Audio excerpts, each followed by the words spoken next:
ঐতিহাসিক যুগান্তকারী রায় বলল Tripura TET teachers welfare association. এই রায় কার্যকরী আবেদন মুখ্যমন্ত্রী সহ মন্ত্রিসভার কাছে আবেদন করল অ্যাসোসিয়েশন।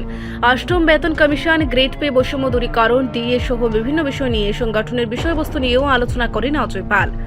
চাকরির প্রথম দিন থেকে রেগুলার পে স্কেল দেওয়ার ত্রিপুরার উচ্চ আদালতের রায়কে ঐতিহাসিক রায় বললেন ত্রিপুরা টেট টিচার্স ওয়েলফেয়ার অ্যাসোসিয়েশনের সম্পাদক অজয় পাল। আগরতলা প্রেস ক্লাবে সাংবাদিক সম্মেলনে মিলিত হলেন রবিবার। অজয় পাল সংগঠনের তরফে স্বাগত জানান এই রায়কে।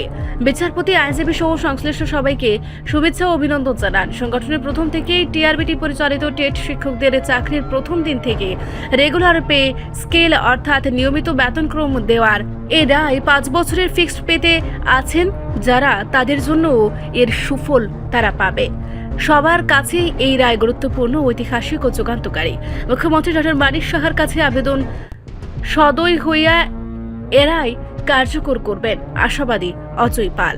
শিক্ষা দপ্তরের আধিকারিকদের ভূমিকা নিয়েও সুর চড়ালেন টেট শিক্ষক নেতা। ফিক্সড পে স্কেলের বিরুদ্ধে সরব Tripura TET teachers welfare association. সংগঠনের প্রথম থেকেই চাকরির প্রথম দিন থেকে রেগুলার পে স্কেল অর্থাৎ নিয়মিত বেতনক্রম চালুর দাবি করেছেন। এখন আদালতের রায় কার্যকরের ক্ষেত্রে রাজ্য সরকারের আমলা মন্ত্রীদের উদ্দেশ্যে আবেদন করেন অজয় পাল। সাংবাদিক সম্মেলনে উপস্থিত ছিলেন রাজ্য সভাপতি রাজেশ দত্ত, সুরজিৎ দত্ত, বলরাম দাস, সনন্দ পাল, মিশর দাস, পূর্ণেন্দু সূত্রধর। সংগ্রামে আপনারা জানেন ত্রিপুরাতে এই যে আজকে যে আমলাদের দ্বারা যে আমরা লক্ষ্য করেছি, আপনারা দেখেছেন 10,323 জন শিক্ষক শিক্ষিকা কিন্তু এই অমানবিকতার শিকার হয়েছেন। ডিউটি আপনারা জানেন যে আমাদের প্রাক্তন যিনি ছিলেন বনমালী সিনহা স্যার, আর.কে. চৌধুরী, ওনারা আজকে এইভাবে সরকারটাকে যখন বোঝানোর ক্ষেত্রে একটু ভুল করেন, তার ফল কিন্তু ভুগতে হয় সুদূর প্রসারী। আজকে কিন্তু 10,323 ভাইয়েরা বোনেরা আজকে আমাদের শিক্ষকতার মধ্যে নেই, এবং তাদের মধ্যে একটা বৃহৎ অংশের শিক্ষক শিক্ষিকা তাদের জীবন দিতে হয়েছে, প্রাণ গেছে।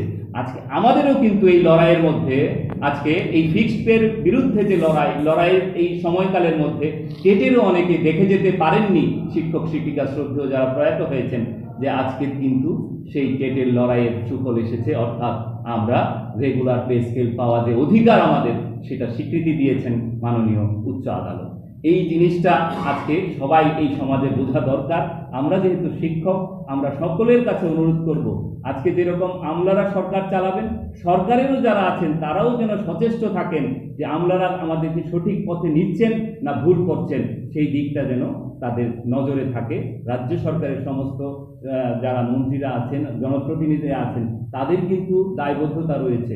তাই আমরা আজকের এই সাংবাদিক সম্মেলন থেকেও সমস্ত আমাদের যারা মাননীয় মন্ত্রী এবং জনপ্রতিনিধি, তাদের কাছে অনুরোধ করব, জনহিতকর কাজে আপনারা সকলের সহযোগিতা চাইবেন।